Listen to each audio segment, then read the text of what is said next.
What's up, kings and queens? It's Dan from Daft Previews, and today I'm going to take you through a comprehensive preview for all the NBA player picks for the 8 games on this upcoming slate. I used this type of analysis to crush it on my last video. We recorded 9.2 units profit from only 6 bets. So I'll be going through all the players who have a good and bad matchup based on this season's positional data. As always, I'll be sharing my screen, taking you through each player's prop and their form lines. I use props.cash to sort through all of this data. If you want access to this app so you can do your own research, sign up with my discount code DAFT25 and get 25% off your first month. Let's go! Kicking it off with the Milwaukee Bucks versus the Detroit Pistons. This is one of those back-to-back games. These teams just verse each other, but a lot of players have a great advantage and disadvantage depending on the matchup. So I'll start it with Jaden Ivey, and we're looking at over 20.5 points.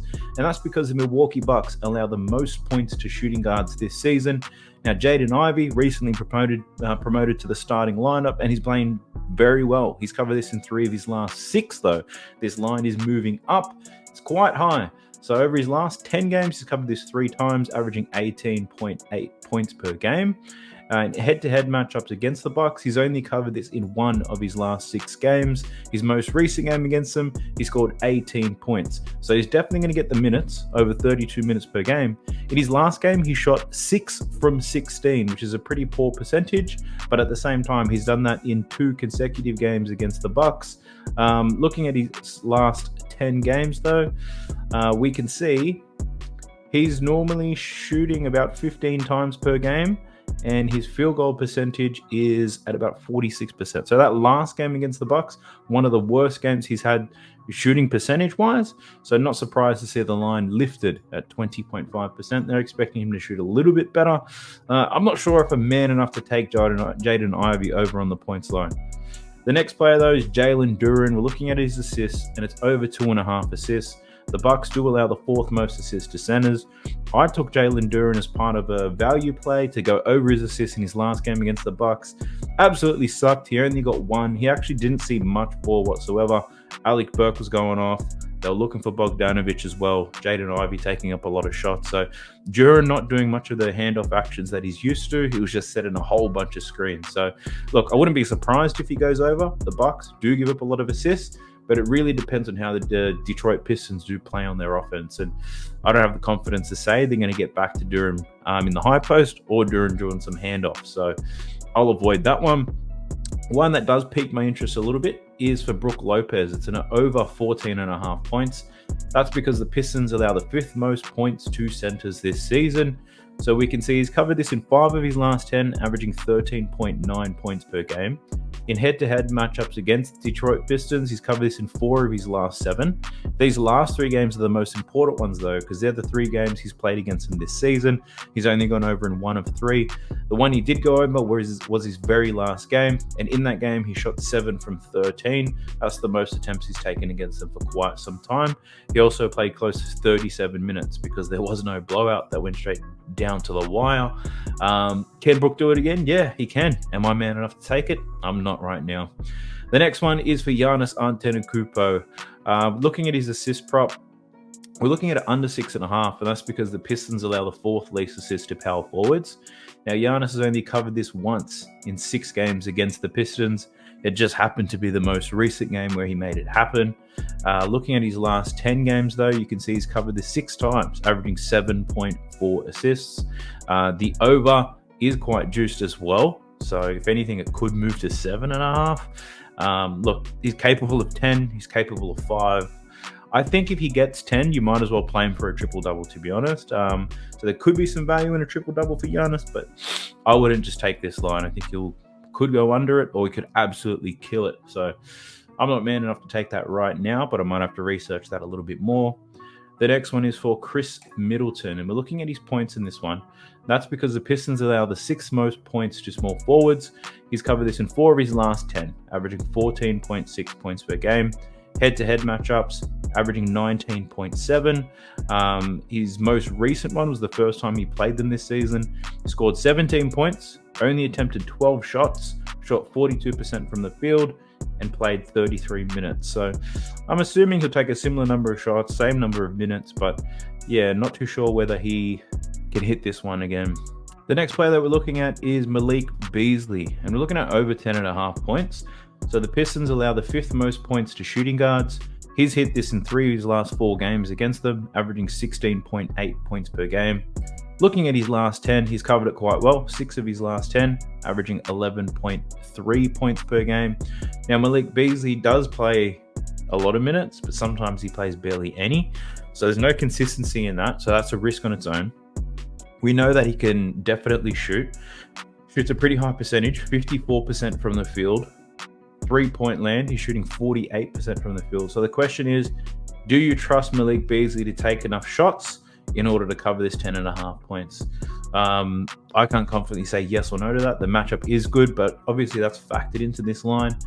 I'm not too sure about that. But the next one does definitely interest me a lot. And we're looking at Dame's points and his assist line. The reason why the Pistons allow the 2nd most points and the 4th most assists to shooting guards. So you can see here, he's covered in 4 of his last 10, averaging 31.6. Last game was monstrous against the Pistons. 56 points and assists. In head-to-head matchups, he's covered this in 4 of his last 5, averaging 40.6 points and assists. So this line has moved up a little bit. I think his points line has moved up 2 points 2 or 3 points after that massive 45-point outing. So he's covered his points line in all 4 games. Looking at his assists, he's done quite well in the past, but he's also gone under. I haven't made up my decision on this, but I've got a pretty heavy lean on Dame to go over the 27.5 points. Obviously, Giannis is going to be the focal point in their attack. Detroit will do everything they can to stop him. And if Dame keeps shooting the way that he does against the Pistons, pretty confident he can cover that. So I do like his points. Haven't made up my final decision yet, but check out his last 10. He's only covered his points line 3 times, but has an excellent matchup. Will play some minutes. Not afraid to take shots, as you can see here. Over his last 10, he's still averaging 18 field goal attempts per game. The big difference maker is on this 3-pointers here. The games that he does cover tends to shoot very well from downtown. So I do like Dame to go over. Check the pinned comments once you see my final picks and my plays. Let's get into the next game. We're looking at the Cleveland Cavaliers versus the Orlando Magic. Now, there's a limited markets at the moment. There's a few players which are game time decisions, but there's still a few players with a good or bad matchup. The first one we're looking at is Donovan Mitchell, and it's over 31.5 points. That's because the Magic allow the 6th most points to point guards. So Donovan Mitchell has covered this in 4 of his last 10, averaging 29. In head-to-head matchups against the Magic, he's covered in 3 of his last 5, averaging 29.6 points per game. He's versed them twice this year. Most recently, he went well under. Still played the same amount of minutes that he normally does, close to 37. He shot 6 from 18 in his last matchup against them, so you can assume that he would shoot better than that. He also shot 2 from 10 from downtown. So despite the 22 points, line still set at 31.5. It's actually higher in this game than it was the last time they met. So look, it's a little bit too high for me, but I wouldn't be surprised if he covers that. One that I might have a look at though is his rebounds and assist line, and it's 12.5, but you'd be looking at it under based on his matchup. And that's because the Magic allow the 6th fewest rebounds and the 3rd fewest assists to point guards. So he's only covered this in 1 of 5 games, averaging 8.6 rebounds and assists. In his last 10 games though, he's covered it 4 times. He's averaging 11.4 rebounds plus assists. If you wanted to break it down, assist-wise, he's covered it 3 of his last 10, averaging 6.7. 7.5 assists does seem quite high. He's only hit that 5 of 31 games. Rebound-wise, he's hit that 14 of 31 this year, 1 of 5 against the Magic, and 4 of 10 in his last 10. In that one game he went over, he had 7 rebounds. So he doesn't have strong form in both the rebounds and the assists. There's a chance that he could go very well in one of those, but the chances of him going crazy in both looks pretty slim. There was a couple of big games where he's had it, but yeah, I'd consider the under on this one. I'm not confidently taking it. Next one, we're jumping into Max Strus. We're looking at under 16.5 points and assists. The Magic allow the 5th fewest points and assists to shooting guards. So he's covered this in 2 of his last 10, averaging 12.3 points and assists. Against the Magic, though, he's covered in 3 of his last 6, averaging 13.5 points and assists. Points and assists pretty much same. They're pretty much similar. They're inconsistent as hell. So I just would not be betting Max Strus right now, I'm going to be honest with you. But the next one you might consider, but there's a bit of conflicting data in this one, is Paolo Banchero. We're looking at his rebounds. The Cavaliers allow the 7th fewest rebounds to power forwards this year. So you'd be leaning the under 7.5. He seems to hit this every second game against the Cavs, if you believe in any of that stuff. He's hit it in 3 of 5, averaging 7.8. He got 10 rebounds in his last matchup against them. So following this trend, most likely going to go unders, but I don't bet that way. Looking at his last 10 though, rebounding quite well, covering 6 of his last 10, averaging 7.1 rebounds per game.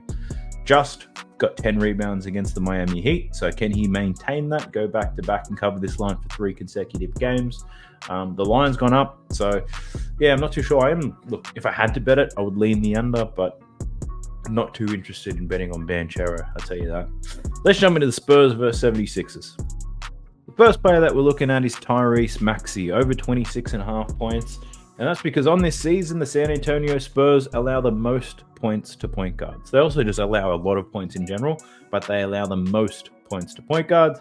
Now, Tyrese Maxey, his line is quite high in this one, but he's covered this one in 4 of his last 10 games, averaging 24.9 points per game.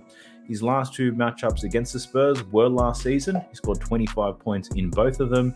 This year, he's in a different role. He's taking a lot more shots. So does that mean he can score a lot more? Of course he can. So, look, just because there's a lot of red, and I'm saying this on every single video, just because there's a lot of red doesn't mean you shouldn't take it. A lot of the time, it's because the line's been moved up because the matchup is favorable for him. So I wouldn't be surprised if Tyrese and Joel Embiid score 30 points each in this game, if I'm being honest with you.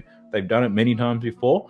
So it's a lean to the over for me, but I'd have to dive into it because there's obviously blowout is a risk. We know the matchup is good, but if Embiid goes for 50 points, for example, Tyrese isn't going to get those opportunities. So leaning the over, would need to investigate further if I was going to take that play. The next person's Tobias Harris, and we're looking at his rebounds. He's playing small forward these days. Kelly Oubre at the 2, Nick Batum playing the 4.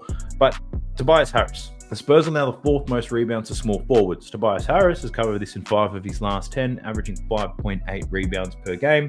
Last 2 matchups against the Spurs didn't rebound a damn thing. 4 and 2, averaging 3 rebounds per game.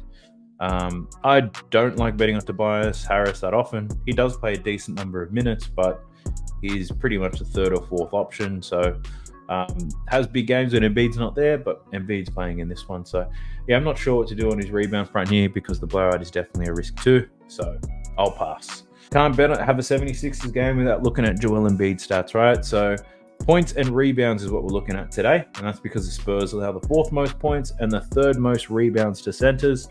47.5 is quite high, but it's a very similar line that he has been seeing. So it hasn't been moved too much. He had an excellent matchup against the Charlotte Hornets, easier than this one, believe it or not, and only finished on 43. So, which is still mind-blowing, but not where you needed to if you took his points and rebounds line like I did. He's covered this in 5 of his last 10, averaging 48.6 points and rebounds. In his last 2 matchups against the Spurs, 53 and 43. Let's do a bit of a breakdown in those games. 40 points and 33 points, 13 rebounds and 10 rebounds. So there's nothing in that head-to-head matchup that really gives me any confidence that he can hit this. Looking at his last 10, rebounds definitely can fluctuate heavily. Points-wise, though, he's been pretty consistent. He's hit in 6 of his last 10, but his points line is 34.5.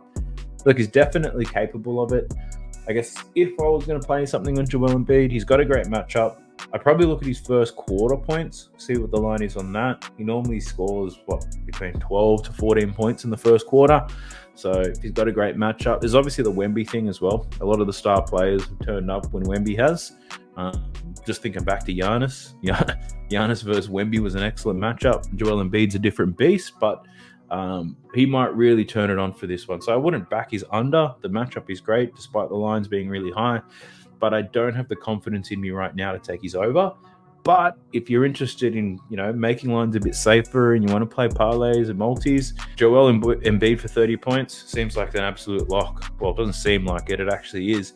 If we're using our props.cash tool here, we can check to see Joel Embiid scored 30 plus points in 26 out of 31 games. He's clearly covered in his last 10. He's covered it in his last 15.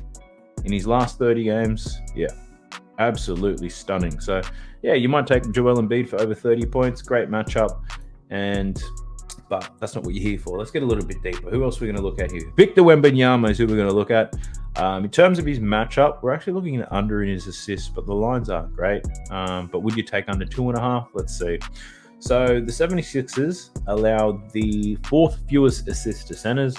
Embiid's capable of a lot, but he's also capable of not doing much at all. If you watch the Spurs play, he doesn't get the ball for a lot of sets, so it's hard for him to create. Sometimes he gets offensive rebounds, kicks it out to shooters and such, and that's how he can get his assists, but he's got a very difficult matchup today. So would I take an under 2.5? Yeah, sure, I probably would, but you know, who wants to take an under 2.5 assists?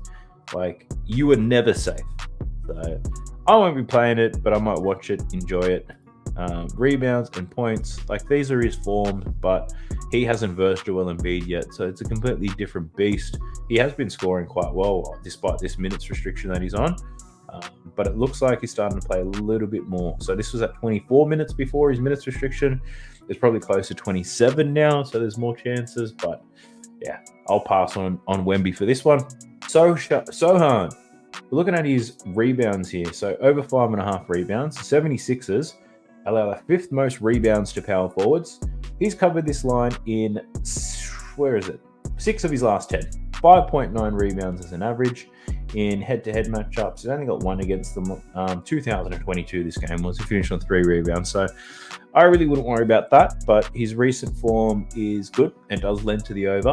The matchup is good. So Joel Embiid's he's pretty much going to take Wemby out of rebounding position 75% of their offensive sets. So people like Sohan are going to be in good position to get the boards.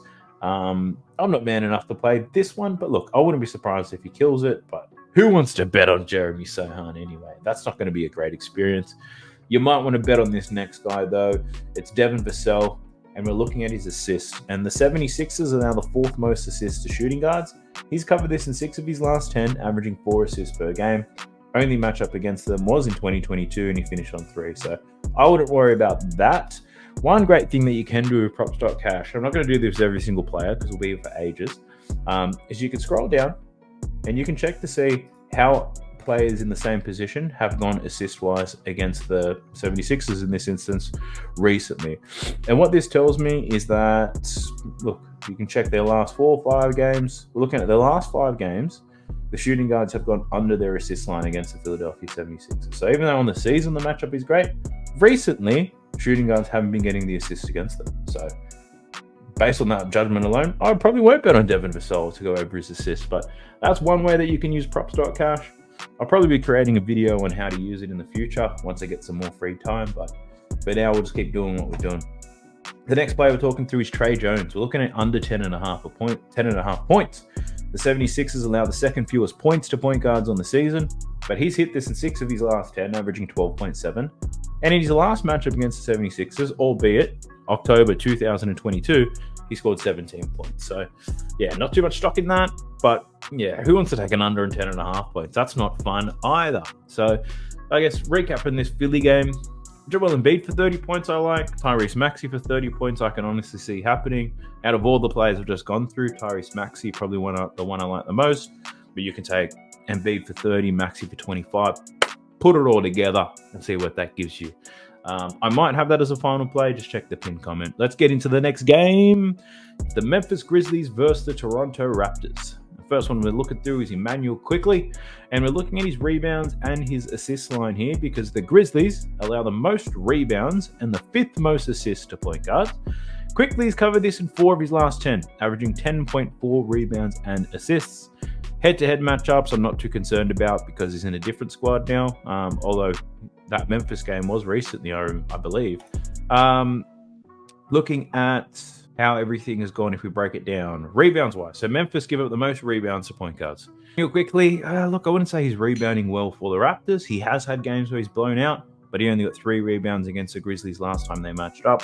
And assist-wise, he's covered in 5 of his last 10. Again, he can explode in this, but he only got 5 rebounds in that last matchup. So I do like watching Immanuel Quickley, but will I bet on his rebounds and assists? I think not. RJ Barrett, he pops up with a great matchup on the rebound front, and that's because the Grizzlies allow the 7th most rebounds to small forwards.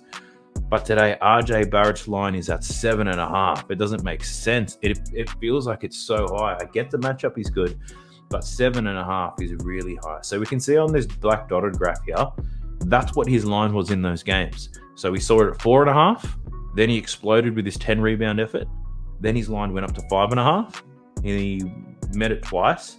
Then his line went up to 6.5. And then it went down again to 5.5. And he got 8 rebounds against the Knicks. And now his line's back up to 7.5. So I get the matchup is good. He got 7 rebounds against the Memphis Grizzlies last time. But yeah, 7.5 for somebody who's averaging 5 rebounds a game this year. Yeah, that's too high for me. I wouldn't even take that down. So no RJ Barrett play for me. He'll probably finish on 7 and hook a lot of people, right? So let's have a look at Scotty Barnes though. Scotty Barnes, in terms of his matchups, we're looking at his assist prop. We're looking at an under 5.5 assists here. The Grizzlies allow the 5th fewest assists to power forwards.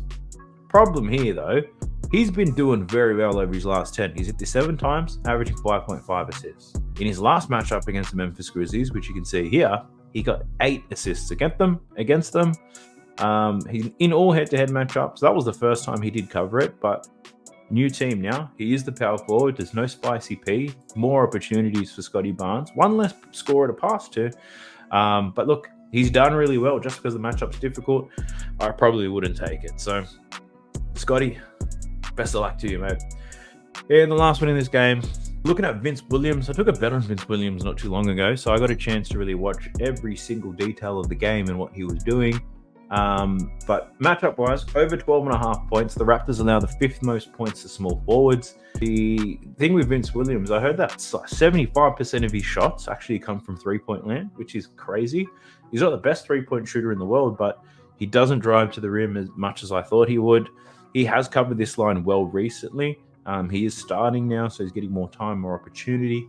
But maybe looking at a 3-point prop could be something. If we look at his 3-point prop, the line's at 1.5, but that's at minus 180. So you're not going to get anything there, but he's hit that quite well. And if you just have a look at his 3-point attempts, where the hell are they? Here they are. So 3-point attempts, look at that. In his last 10 games, he's taken more than 4 in every single game. And if we look at his field goal attempts, you can see that he averages 8.2 field goal attempts per game, and he averages 5.1 3-point attempts. So more than half of his attempts are from downtown.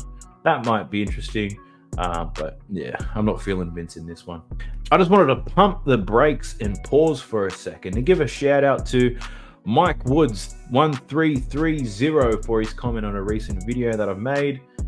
He said, please don't link up with other YouTubers and go changing your channel. I swear I write down my own picks with my own adjusted lines, and as I do that, you say exactly what I'm writing down. So you are the best kept secret on YouTube, so I'm hoping that you don't change things as you grow, because we all love what you do. Keep up the great work. It is much appreciated. Now, I love that comment, man. Like, he put a lot of effort into that. So for Mike Woods, I hope you are watching this, man. I appreciate the comment. And I just wanted to let you know, Mike, and anybody else that feels the same, that I hear you. So I'll keep doing what you guys like seeing. I'll keep doing things in these videos different to all the other creators who are doing NBA picks. But if you guys do have any suggestions, please fire them below in the comment section. I'm very open to feedback. I love doing what I'm doing, and if you can give me a different angle, I'd be more than happy to explore that. Also, if you're looking to follow the bets that I do make, I will have them all in the pinned comment section below. So we did crush it with our most recent video, and I feel like partly it's because I changed the strategy. I gave myself more time to find some plays, because to be honest, sometimes I've felt rushed to not only research everything, but to write up everything for my best bets, knowing that I still had to record, edit, create visuals, and then upload all the content. I figure if I record this video and I present all the picks and take my time making all the final bets, I think I could hit this at a better hit rate, because then I'm not so rushed. I can get this preview out, go through all the players, It gives me a good understanding of what to look for, and then I can do my final picks after the research has been shared. So I hope you guys like that. Check the check the pin comments for my final picks. Now let's get back into the preview. We're looking at the Charlotte Hornets versus the Minnesota Timberwolves. LaMelo Ball's a game time decision on this one. So for some Hornets players, markets are not available. But let's kick it off with Mike Conley. We're looking at his rebounds prop, and that's because the Hornets allow the 6th most rebounds to point guards. Now Mike Conley's hit this in 5 of his last 10, averaging 2.4 rebounds per game. In his head-to-head matchups, looks a little bit better. He's hit this in 2 out of 3, averaging 3.3 rebounds per game. Earlier matchup this season, he had 5 rebounds against the Hornets. I personally wouldn't play Mike Conley at 2.5, but looking at his other lines, points he seemed to do okay. So maybe points and rebounds could be a good play. That's only 12.5, but his cash is nice and easy against the Charlotte Hornets. At his last 10 though, yeah, a bit inconsistent there. So yeah, probably won't play Mike Conley at all. I take that back. The next one's for Anthony Edwards. Now, Ant-Man. Let me have a look at Ant-Man. We're looking at his points prop, and we're looking at under 26.5 points. And that's because the Hornets allow the 6th fewest points to shooting guards on the season. He's hit this in 6 of his last 10 though, averaging 24.6 points per game. In his head-to-head matchups against the Hornets, 25 and 29. So regardless, these games were last season, so he hasn't matched up with them this year. But this Hornets team sucks, and I wouldn't take anybody for an under against Anthony Edwards. Well, I won't anymore, because I still remember maybe, 2 weeks ago, I took Brandon Ingram for the same reasons, and he absolutely smoked them, so I shan't be doing that again. But look, the matchup might be difficult for Ant Edwards, that's all I'm going to say. Jaden McDaniels, small forward from the Minnesota Timberwolves. He's got a good matchup. The Hornets allow the 4th most points to small forwards. He's covered this line in 5 of his 10, averaging 12.1. In his head-to-head matchups, he's gone under both times against the Hornets, but he is in a starting role now, so more opportunity to get some buckets. I personally won't be playing it. His main calling card is that he is a great defender, so he'll probably pick up their best perimeter player, and that involves a risk to get foul trouble and the such. So no playing Jaden McDaniels for me. Someone I hate betting on but has a great matchup is Karl Anthony Towns. We're looking at his assist prop in this one, and that's because the Charlotte Hornets allow the most assists to power forwards. So he's covered this 3.5 line, 5 out of his last 10, averaging 3.4. But what's promising if you choose to take this bet on is he's covered this in these last 2 games against the Charlotte Hornets, getting 5 assists both times. If you want to check to see how power forwards have gone against them recently, we can see that. We're not going to include Batum, he's not a notable passer. Jeremy Sohan, same line that Karl Anthony Towns has, had 8 assists. We saw Zion Williamson, a 4.5 line. He collected 9 assists. Sohan again, 3.5 assists, and he ended up with 4. So players with similar assist lines have had some success against the Charlotte Hornets recently. Karl Anthony Towns, I'm probably not going to take that bet, but I honestly wouldn't be surprised if we see him hit it. The next one though, and a bet that I might take, it's Rudy Gobert. He's cooked me on these types of bets before though, but looking at his points and his rebounds prop. So the Charlotte Hornets, they allow the most points and the 2nd most rebounds to centers this year. They've probably done it for years in a row, to be honest. But let's break down Rudy Gobert. He's hit this in 2 of his last 3 against the Hornets, averaging 33 points and rebounds. In his last 10, he's hit this 4 times, averaging 28 points and rebounds. Let's break this down a little bit. Points-wise, he's hitting that okay. 5 of his last 10, 14 points per game. Against the Hornets, averaging 20 points per game, covering him in 3 straight. That 26-point game was this season. If we just look at his rebounds, he's gone under in his last 2 against them. 13.5 is a high line. Looking at his last 10, though, he has been rebounding very well. Points-wise, it hasn't been too bad.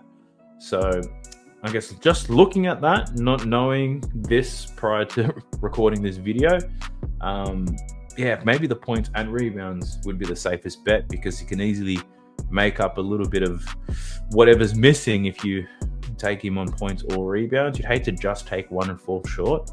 But looking at points and rebounds alone and how centers have performed against them recently, we can see that Embiid only got 43 points and rebound. Zach Collins had 20 and covered. Bam got 34. Sabonis got 34, Vucevic 31, Drummond 36. That was in the same game, I believe. Yeah, that was in the same game they got murdered by the Bigs. So, yeah, look, it's a nice play. I'd have to look at that a little bit further, but the matchup is excellent. I didn't even have to look at the stats to know that it was a good matchup for Rudy.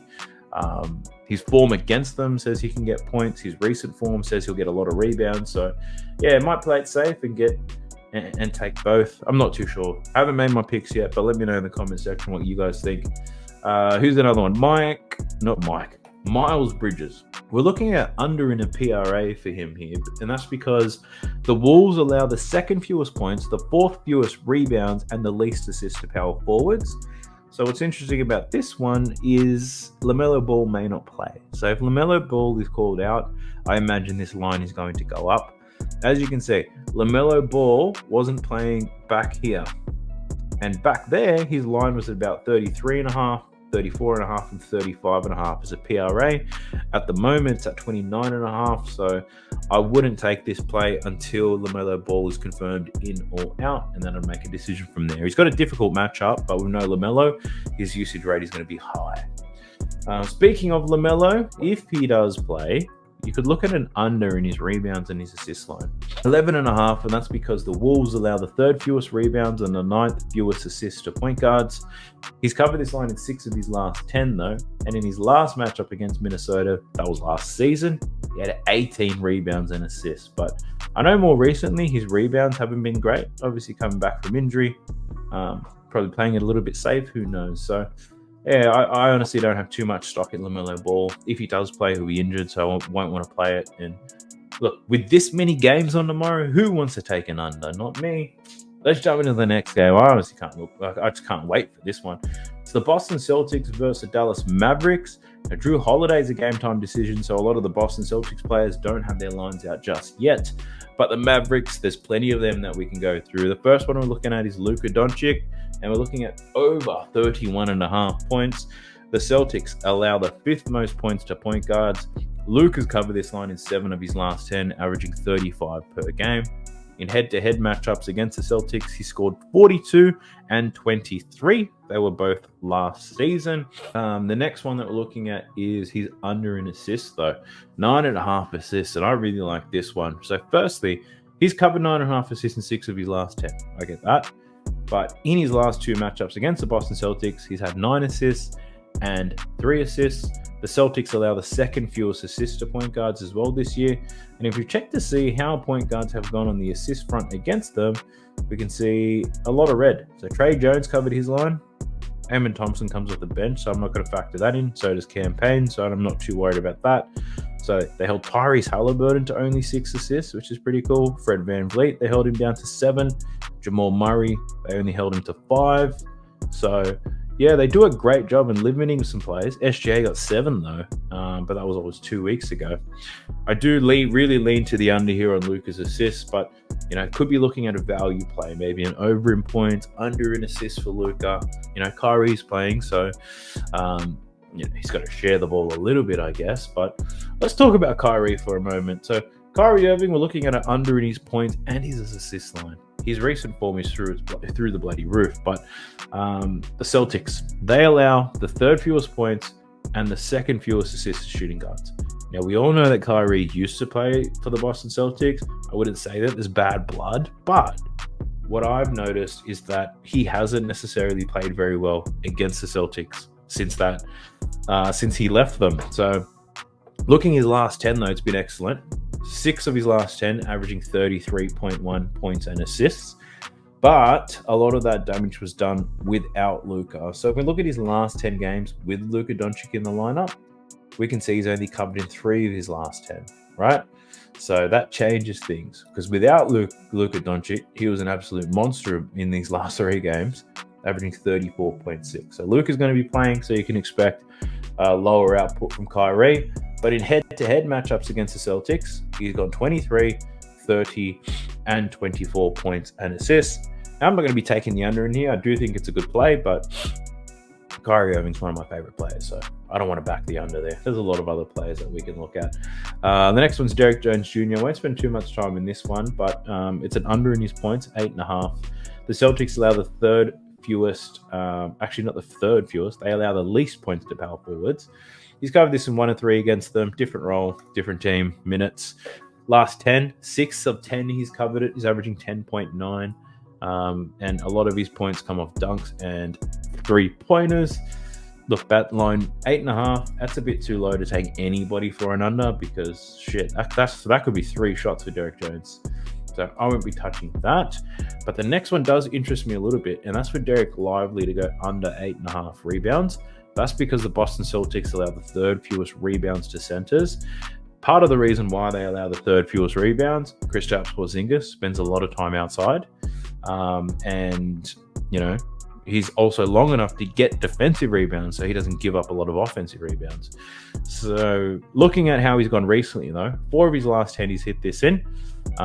Against the Golden State Warriors, you could say he's got a significant size advantage. And then against the Lakers, Pelicans, Phoenix Suns, they all have bigs who live around the paint, which means Lively's going to be around the paint too.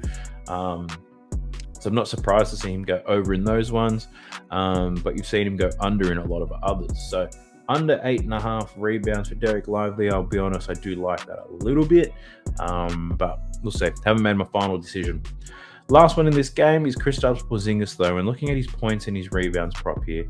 The Mavericks allow the 6th most points and the 4th most rebounds to centers. He's covered this in 3 of his last 10, averaging 24 points and rebounds per game. There's no head-to-head matchup in recent seasons, so we can't look at that data. But breaking it down, just his points, promising. One thing about his points, though, he tends to score a lot of them in the first half, I've noticed. So maybe if you want to look at Kristaps in the first half, could be some value there.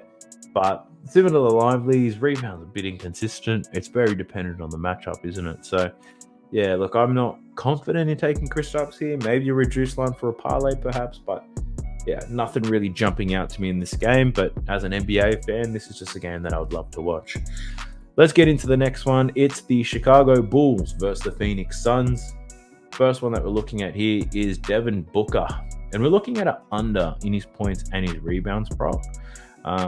Now, he's hit this in 5 of his last 10, averaging 30.8 points and rebounds, but that obviously includes the explosion against the Pelicans. Speaking of explosions, head-to-head matchups against the Bulls, 55 and 40 points and rebounds. How many points did he score? 51 and 35 points. So form against the Bulls last season was bloody excellent, but over his last 10, you really just got to find the best matchup. He's always going to shoot the ball, though, so his activity is really high. But with the Bulls, they do play at a slower pace. I wouldn't say they're a great defensive team, but they do have length. They do have some size. They're a decent defensive team. It just depends on this Suns team who's going to get it going. But the next player is also an under, and it's Bradley Beal, looking at his under in 4.5 rebounds. The Bulls allow the 4th fewest rebounds to shooting guards, but, you know, with this Suns team, shooting guard could easily be Grayson Allen, right? So you could take Grayson Allen under 3.5 rebounds as well. Look, I wouldn't take either, to be honest. That's not my type of style for betting, but the matchup tells us it's going to be difficult. He's hit this in 1 of his last 3 games against the Bulls, so got under quite often, but yeah, that doesn't seem like a fun way to play. The other one, though, is Kevin Durant. Looking at his rebound prop, and it's an over because the Bulls allow the most rebounds to power forwards. He's hit this in 2 of his last 4 against the Bulls. In his last 10, he's hit this 4 times, averaging 6.5 rebounds. He just had 9 rebounds against the Indiana Pacers, and that was another game where he had a great matchup on points and rebounds, and he delivered on both. This particular game got a great matchup in terms of rebounds. So can KD make it happen again?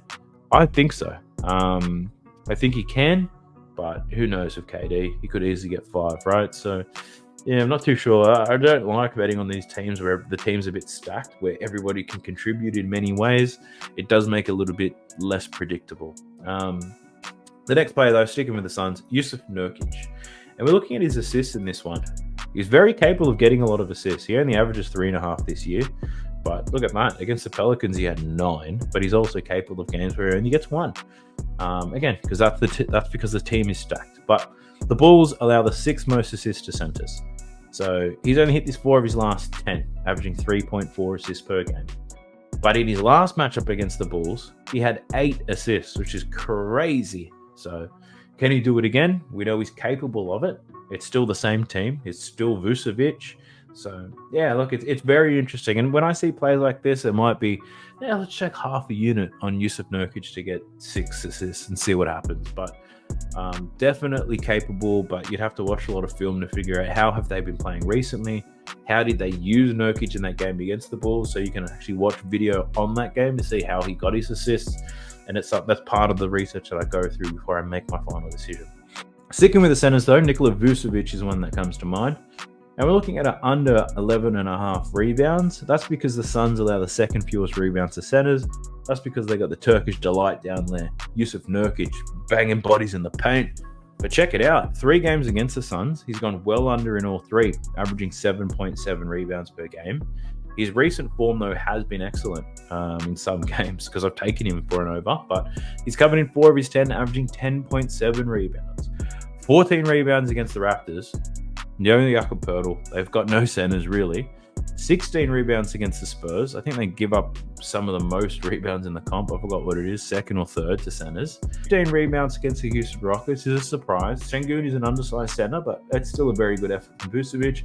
And then 12 rebounds against the Cavs. And I know they've got Jared Allen, but they still give up a shit ton of rebounds.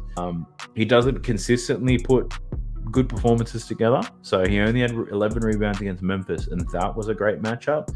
But, can he get it today? No, I don't think so. The matchup is too hard. Up against Nurkic, I doubt it. So I would strongly lean to the under in this one. I'd probably need to do a bit more research to see what's going on. Obviously, I think one factor is Andre Drummond. So he's a game time decision in this one. If Drummond plays, Vucevic might get slightly less minutes. If he doesn't play, Vucevic, obviously, we're going to have to get more, given the size that the Phoenix Suns have.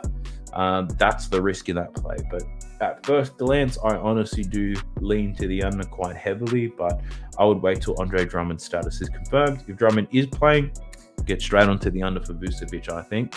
The next one's DeMar DeRozan. We've got some conflicting numbers here. So firstly, the matchup. The Suns. They allow the least points, rebounds, and assists to small forwards this whole season, which is excellent because I don't like DeMar DeRozan. He screwed my bets over many times before, but recent form is average, only averaging 30 points, rebounds, and assists, only covering this 3 times. But against the Phoenix Suns, he's had a bit of success. 40, 37, and 31. That 31 was this year, so obviously he's regressed a lot this year. I would still lean to the under for DeMar, but he's shown in the past that he can make it happen. And look, the Phoenix Suns, they're not a defensive juggernaut either. They could just switch off like that, and then suddenly DeMar's dropping 40 points on them. So not a bet that I love the most. I think there's a lot of others that I do like more. I guess looking at that game, I would say that possibly the Vucevic under in rebounds would be my favorite one in terms of matchups, closely followed by Kevin Durant to go over in boards. Let's get into the Hawks versus the Kings. It's the last game. The first play we're looking at is De'Aaron Fox. We're looking at under 27.5 points for Mr. Fox. That's because the Hawks allow the 4th fewest points to point guards. He's covered this in one of his last 3 games against Atlanta. The one he did cover in was this season. Looking at his last 10 games, averaging 22 points. Covered this line 3 times. 3 of 10. He hasn't really needed to score a lot of these points because they've been getting contributions from others. And for this one, Trae Young's not playing. So DeJounte Murray will probably pick up De'Aaron Fox in this game, who is a better defender. But I would question... you guys probably know this, and I've spoken about it before, but the way that the Atlanta Hawks defend point guards is around blitzing for screens, because Trae Young can't defend anybody. They double team the point guard when there's a screen, and they force him to pass. Will the Atlanta Hawks continue to defend pick and rolls the same way when Trae Young is out of the lineup? That's where I'd have to investigate. Look at the film from the last game where Trae didn't play to see how did they defend the pick and roll, and then you can make a call. If they're not blitzing the point guards, Fox has a good chance to score a lot of points. If they are blitzing, you'd probably lean to Fox's assists. So quickly looking at De'Aaron Fox's assists, though, the Hawks allow the 3rd most assists to point guards, and the reason why is because of how they defend pick and rolls. They force that pass out a lot. Now, Fox has covered this in 4 of his last 10, averaging 4.9, and against them, he's hit this in 1 of 3 games. So his last game against the Hawks, he went over in points and over in assists. The I'd have to do some research before I bet on either of these props, but you might have a strong feeling, or you may notice something that I have missed. So go for your life. Kevin Huerter's got a great matchup. The Hawks allow the third most points and the fifth most three-pointers made to shooting guards. He used to play with Atlanta, so there could be that factor. But look, he's only hit this in 1 of 3 against them. In his last 10 games, though, he has exploded in a few of them, but for the most part, he's been pretty underwhelming. I think if you're looking at matchup data and it's a shooting guard, you'd probably lean Malik Fox, but not Malik Monk. Who the fuck is Malik Fox? But Malik Monk is who you would be leaning towards, but his markets aren't out at the moment. So I'll pass on Huerter. I might have a look at Monk, but the next player is something that I'm strong. I do like is Keegan Murray over 18.5 points. Now, Keegan Murray, why? The Hawks allow the second most points to power forwards, which is great. Keegan Murray's a power forward for the Sacramento Kings. He's hit this in 4 of his last 10, though, averaging 18.5 points. In 3 matchups against the Hawks, though, he's gone under every single time. So he's only versed them once this season. His line in that game was about 15.5 points. He only finished on 9. But a lot of young players experience something similar to what Keegan Murray's going through this year, and that's their home splits versus away. So let me show you this. I haven't even looked at this yet, but I'm going to assume that it's quite a dramatic difference. When he's on the road, you can see it here. On the road, he's covered this line in 2 of 18 games, averaging 12.7 points per game. If we have a look at him at home, we can see he's averaging 19.4 points per game, covered in 9 of 19. In his last 10 home games, he's covered this 6 times, averaging 21.7 points per game. Indiana scored 27 points against them. That's a great matchup for power forwards as well, just like the one he faces today, the Atlanta Hawks. So I do like Keegan Murray at home. He averages more than this line suggests. He's got a favorable matchup. He's playing the minutes. He's going to take a lot of shots, 15 shots per game. And he's going to take a lot of three-pointers, 7 three-pointers per game at home, making 3.4. So 45% from downtown. Give me that. So I do like that at the moment. It's a very strong lean, and it's something that I might take. But yeah, Keegan Murray at home. Atlanta don't play defense. Should be a high scoring. I don't even know what the projection is for this one. 250. I'm not sure. But yeah, Keegan Murray, probably my favorite one in this game so far. But let's check out the next one is Domantas Sabonis. And Domantas Sabonis, his line's at 21.5 points. The Hawks allow the third most points to centers. He's a very consistent player, doesn't he? 21.5 points, you'd be hooked 3 games in a row if you took that. But over his last 10, he's covered this 5 times, averaging 22.4 points per game.